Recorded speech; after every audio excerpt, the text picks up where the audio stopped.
முதல்ல எடுத்துட்டேன். ஆ சொல்லுங்கம்மா, உங்கள் பேருமா? என் பேர் ராஜவேணி. என்ன ஊருமா நீங்கள்? நான் எங்கள் அம்மாவோட குயில்நாத்தம். இது என்ன ஊர்? இது கிருஷ்ணாபுரம். சரிம்மா, நீங்கள் இந்த ஜூஸ் எப்போ வாங்குனீங்க? நாங்கள் இப்போ வாங்கி ஒரு மாதத்துக்கு. சரிம்மா, என்ன பிரச்சனைக்காக வாங்குனீங்க? உங்களுக்கு உடம்பு சரியில்லை. யாருக்கு உடம்பு சரியில்லை? என்ன ஐயாவுக்கு பிரச்சனை?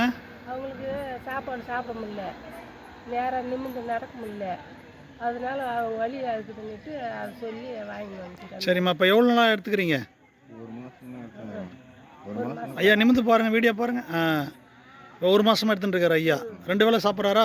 இல்லை, ஒரு 2 நாளாக சாப்பிட விட்டேன். நான் வேறு ஊருக்கு போயிருந்தேன். தொடர்ந்து சாப்பிடுங்க ஐயா, முடிஞ்சோடனே கையில் கொண்டு போங்க. இப்போ எப்படி இருக்குது ஐயா அவருக்கு? எப்படி இருக்குது? ஒரு அளவுக்கு சாப்பாடுலாம் சாப்பிட்றாங்க. ஓஹோ, அதுக்கு முன்னாடி சாப்பிட முடியாதா? சாப்பிட மாட்டாரா? அதுக்கு பேச்சு போட்டோன்னா அது கிடக்கும். இப்போ பேச்சு போடுறேன், ஏன் பொய்லாம் சொல்ல மாட்டேங்கிறாங்க. ஓ, இந்த ஜூஸ் எடுத்த பேர் ஐயா நல்லா சாப்பிட்றாரு. ஆமாம், சந்தோஷம் சந்தோஷம். வாங்கி வரது காசு இல்லைன்னு வாங்கி வந்துடும். தொடர்ந்து சாப்பிடுங்கம்மா. நம்ம ஜூஸ் வந்து தொடர்ந்து சாப்பிட்டீங்கன்னா இன்னும் நல்லா ரிசல்ட் வரும். தொடர்ந்து சாப்பிடுங்க, இன்னும் நல்லா ஆரோக்கியமாக இருப்பார். மகிழ்ச்சி.